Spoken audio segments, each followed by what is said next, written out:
जुल्फिकार अली भुट्टो की सजा आइन और तरीकेकार के मुताबिक नहीं थी। शफाफ और फेयर ट्रायल का हक नहीं मिला। सजा तब्दील करने का कोई कानूनी तरीकेकार मौजूद नहीं। फैसला और अपील फाइनल हो चुकी। सुप्रीम कोर्ट की सदारती रेफरेंस पर राय। चीफ जस्टिस काजी पाइज ईसा की सरबराही में 9 रुकनी बेंच ने मुत्तफिका राय दी। कहा, जज कानून के मुताबिक फैसला करने के पाबंद हैं। तारीख में कुछ ऐसे केसेस हैं जो खौफ या जानिबदारी से मुतासिर हुए। गलतियों को तस्लीम करने तक खुद को दुरुस्त नहीं कर सकते। अदलिया में खुद एहतसाबी होनी चाहिए। अदालत ने ये बात माना है कि कायदे अवाम को फेयर ट्रायल नहीं मिला और अपने इब्तिदाई कलमात में जुडिशरी ने ये वाज़ेह कहा कि हमें अपने माजी के गलतियों को दुरुस्त करने के लिए ये फैसला सुना रहे हैं। भुट्टो रेफरेंस का तारीखी फैसला पीपल्स पार्टी ने खुशाइन करार दे दिया। सुप्रीम कोर्ट में राय सुनते ही बिलावल भुट्टो जरदारी आबदीदा। कहा कि जब फैसला तफसीलात के साथ सामने आएगा तो वकला से बात करेंगे। जुल्फिकार भुट्टो का मुकदमा लड़ने वाले वकला का शुक्रिया अदा करते हैं। शेरी रहमान कहती हैं, इंसाफ और कानून की हुक्मरानी के बगैर कोई निज़ाम नहीं चल सकता। शहीद जुल्फिकार अली भुट्टो तारीख में अमर हो गए। फैसल करीम बोले, अदालत ने गलती दुरुस्त करने के लिए फैसला सुनाया। वज़ीर आज़म शहबाज शरीफ की भुट्टो रेफरेंस के फैसले पर पीपल्स पार्टी को मुबारकबाद। कहा, तारीखी गलती का अजाला मुमकिन नहीं, लेकिन संगीन गलती का एतराफ़ हुआ।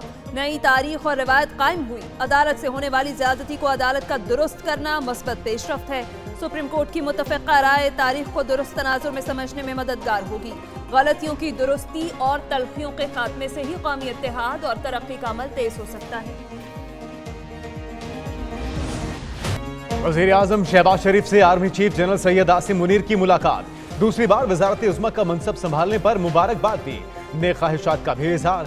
मुलाकात में कौमी और दाखिली सलामती से मुतल्लिक उमूर पर तबादला ख्याल। अफ़वाज पाकिस्तान के पेशा वराना और ऑपरेशनल उमूर पर गुफ्तगू। आर्मी चीफ ने दहशतगर्दी के खिलाफ जारी इंटेलिजेंस बेस्ड ऑपरेशंस पर ब्रीफिंग दी।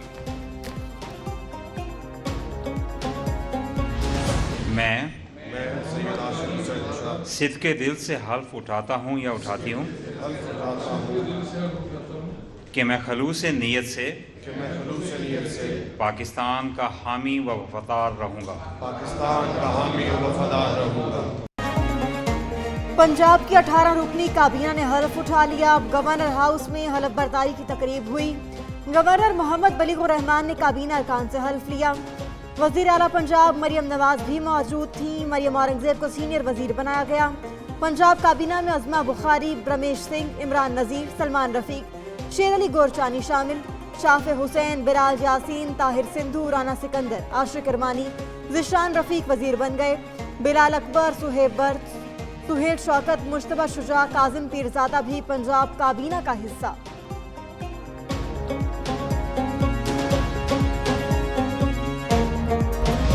मैं सदके दिल से हल्फ उठाता हूँ कि मैं खलूस नीयत से पाकिस्तान का हामी व वफादार रहूँगा। खैबर पख्तूनख्वा की 15 रुकनी काबीना गवर्नर हाउस में हल्फ उठा चुकी। गवर्नर गुलाम अली ने हल्फ लिया। काबीना में अरशद अयूब, शकील अहमद, फजल हकीम, मोहम्मद अदनान, आकिबुल्ला शामिल, मोहम्मद सज्जाद, मीना खान, फजल शकूर, नज़ीर अब्बासी पख्तून यार वजीर बन गए। आफ्ताब आफरीदी, खलीकुर रहमान, कासिम शाह, फैसल खान और जाहिर शाह काबीना का हिस्सा। 5 मुशीर और 4 मुआवनीन भी शामिल होंगे। काबीना में शामिल वाहिद खातून मिसाल आजम मुशीर मुकर्रर। ऑडियो लीक्स के बाद एमकेएम राबता कमेटी तहलील। कन्वीनर एमकेएम पाकिस्तान खालिद मकबूल सिद्दीकी का बड़ा फैसला। एमकेएम राबता कमेटी अपने इजलास की ऑडियो लीक होने पर तोड़ी गई। मुस्तफा कमाल के इजलास के दौरान बातें ऑडियो की सूरत में लीक हुई। गवर्नर सिंध कामरान तिसूरी की ऑडियो भी लीक हो चुकी।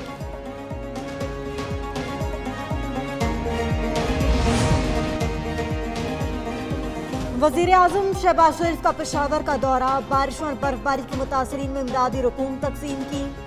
वज़ीर आज़म ने कहा कि तूफानी बारिश से केपी में 40 अफराद जाम बहक हुए। मुतासरीन की हर मुमकिन मदद करेंगे। विफाक सूबों से पूरी तरह ताउन करेगा। गवर्नर हाउस पेशावर में वज़ीर आज़म की ज़ेर सदारत इजलास हुआ। गवर्नर गुलाम अली, अमीर मुकाम इसहाक डार, ख्वाजा आसिफ अतातार, मुर्तज़ा जावेद और चेयरमैन NDMA की शिरकत। बारिशों और बर्फबारी से नुकसानात और इमदादी कामों पर ब्रीफिंग। इस पैकेज का नाम हमने रमज़ान निगहबान पैकेज रखा है। इसकी जो तादाद है 3.25 करोड़ पंजाब के लोग बनते हैं जिनको ये उनका हक उनकी दहलीज पर मिलने जा रहा है। वज़ीर आला पंजाब का अवाम के लिए अहसन इक़दाम। 30 अरब रुपए का रमज़ान निगहबान पैकेज जारी। अवाम की दहलीज पर पहुंचाने का भी ऐलान। मरियम नवाज कहती हैं 3.25 करोड़ अफराद को रमज़ान निगहबान पैकेज मिलेगा।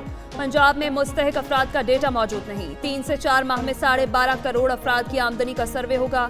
मजीद कहा अपोजिशन वाले अभी सोग में हैं, उनकी जहनी हालत ठीक नहीं। सियासत की आड़ में अमन खराब नहीं करने दिया जाएगा। पंजाब में सरमायाकारी के लिए पूरा पैकेज बना रही हैं। काबीना में अहल और तजर्बाकार लोग शामिल किए।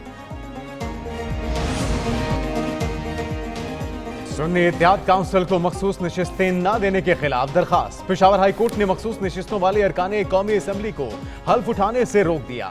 कल तक हुक्म इम्तिनाई जारी। इलेक्शन कमीशन को कल तक जवाब जमा कराने का भी हुक्म। अटॉर्नी जनरल और एडवोकेट जनरल को अदालती मुआवनत के लिए नोटिस जारी। अदालत ने लार्जर बेंच की तश्कील के लिए case chief justice high court को भेज दिया।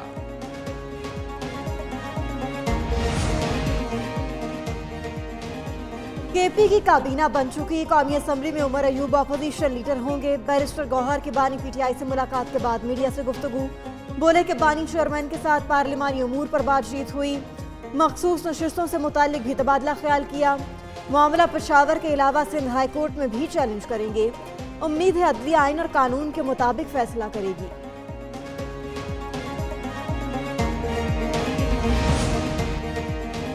मौलाना फजलुर रहमान कहते हैं JUI आज भी अपने मौक़िफ़ पर कायम है। 2018 में धांधली हुई थी और 2024 में भी हुई है। धांधली ज़दा इलेक्शन तस्लीम नहीं करते। उनकी किसी के साथ ज़ाती लड़ाई नहीं। ये मुल्क जमहूरी है, आमरीत की गुंजाइश नहीं। आइन महफूज नहीं रहा। आइन ना हो तो कोई किसी मुआहदे का पाबंद नहीं होगा।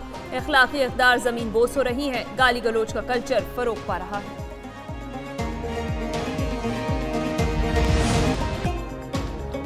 इजाफी मखसूस नशिस्तें मिलने के बाद आसिफ जरदारी की पोजीशन मजीद मुस्तहकम।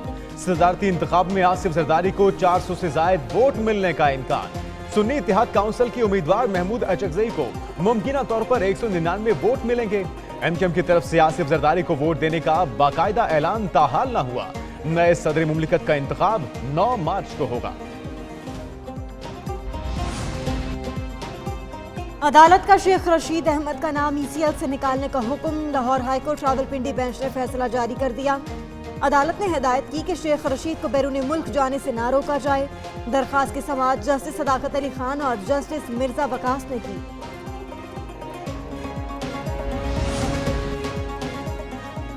साबिक़ वज़ीर आज़म नवाज शरीफ के साहिबजादों हुसैन नवाज और हसन नवाज का वतन वापसी का फैसला। एवनफील्ड रेफरेंस में जारी दायमी वारंट गिरफ्तारी मुअत्तल करने के लिए अदालत से रुजू। एहतसाब अदालत इस्लामाबाद में दरख्वास्त दायर कर दी। मौक़िफ़ इख्तियार किया। 12 मार्च को हुसैन नवाज और हसन नवाज से पाकिस्तान आना है। अदालत ने तफ्तीशी अफसर को कल के लिए नोटिस जारी कर दिया।